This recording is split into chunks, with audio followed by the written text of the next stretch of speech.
మరో బ్రేకింగ్ సంగారెడ్డి జిల్లా ఐలాపూర్లో హైడ్రా భారీ ఆపరేషన్ చేపట్టింది. ఆక్రమణల తొలగింపునకు రంగం సిద్ధం చేసింది. హైడ్రా సిబ్బంది సహా భారీగా పోలీసులు మోహరించారు. ఐలాపూర్లో ఆక్రమణలు తొలగించి ఫెన్సింగ్ వేయనున్నారు.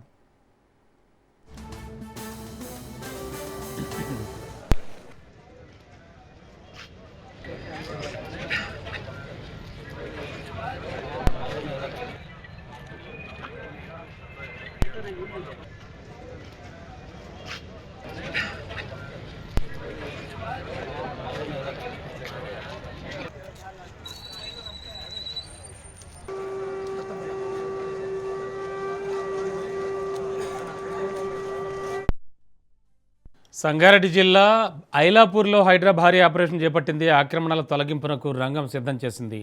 హైడ్రా సిబ్బంది సహా భారీగా పోలీసులు మోహరించారు. ఐలాపూర్లో ఆక్రమణలు తొలగించి ఫెన్సింగ్ వేయనున్నారు. మరింత అదనపు సమాచారం మా కరెస్పాండెంట్ రాజు అందిస్తారు. రాజు, చాలా భారీ స్థాయిలోనే మోహరించారు. అక్కడ ఒక రణరంగాన తలపిస్తోంది.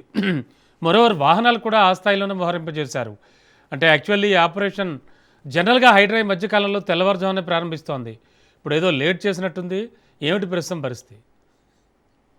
సంగారెడ్డి జిల్లాకు సంబంధించి ఇప్పటికే గతంలో అటు పటాన్చేరు, అమీన్పూర్, ఇస్నాపూర్ ప్రాంతంలో హైడ్రా చర్యలు చేపట్టింది. అయితే గతంలో భారీగా గొడవలు ఉద్రిక్త పరిస్థితులు నెలకొన్నాయి. అయితే అదేవిధంగా ఈ రోజు ఉదయం తెల్లవారుజామునే సంగారెడ్డి జిల్లా అమీన్పూర్ పరిధిలోని ఐలాపూర్ గ్రామం వద్ద భారీగా చేరుకున్నారు. అయితే ప్రస్తుతానికైతే అమీన్పూర్ లోని అపార్ట్మెంట్ లో ఖాళీ చేస్తున్నారు. 208 సర్వే నంబర్ లో ఉన్నటువంటి అపార్ట్మెంట్ లో ప్రస్తుతం అయితే ఖాళీ చేస్తున్నారు.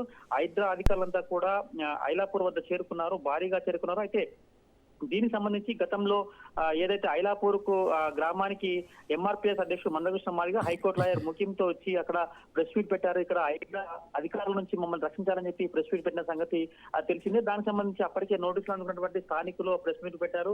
అయితే ఈ కోణంలోనే ఖచ్చితంగా హైడ్రా దూకుడు కొంత ప్రాధాన్యత సంతరించుకుందని మనం చెప్పుకోవచ్చు. ఏదైతే అక్కడ పేద వర్గాల నుంచి మందకృష్ణ మాదిగ కాపాడాలి, హైడ్రా నుంచి కాపాడాలని చెప్పి పేద వర్గాల పక్షాన ప్రశ్న పెట్టిన సంగతి తెలిసినప్పటికీ ఈ రోజు మరీ ఖచ్చితంగా అక్కడ ఐలాపూర్ తర్వాత అమీన్పూర్ లో చర్యలు చేపట్టడానికైతే భారీ ఎత్తున వందలాది మంది పోలీసులు, స్థానిక పోలీసులతోనే అక్కడికి చేరుకున్నారు. మొత్తానికి అక్కడ కబ్జాకు గురైనటువంటి ఇనాం భూములు, ప్రభుత్వ భూములకు ఫెన్సింగ్ వేసే అవకాశం ఉంది. ఏవైనా అక్రమ కట్టడాలు ఉంటే కూల్చివేసే అవకాశం కూడా కనిపిస్తుంది. మొత్తానికి ప్రస్తుతం అమీన్పూర్ లోని 208 సర్వే నంబర్ ఉన్నటువంటి అపార్ట్మెంట్ లో ఉన్నటువంటి నివసిస్తున్నటువంటి వ్యక్తులను అయితే ఖాళీ చేస్తా ఉన్నారు. మరికొద్ది సేపట్లో కూల్చివేతలు ప్రారంభమవుతాయి. అయితే ఉదయం తెల్లవారుజామునే ప్రారంభించాల్సి ఉండగా ఈ రోజు మాత్రం భారీ బందోబస్తుతోనే అటు అధికారులు తర్వాత వెహికల్స్ కూడా పెద్ద మొత్తంలోనే ఇచ్చేసాయి. ఈ రోజు ఆపరేషన్ భారీగా ఉండే అవకాశం కూడా స్పష్టంగా కనిపిస్తుంది. హైడ్రా అధికారులు ఖచ్చితంగా ఈ రోజు ఆ ప్రాంతాన్ని మొత్తం ఫెన్సింగ్ వేసే అవకాశం కూడా కనిపిస్తుంది. Thank you Raju.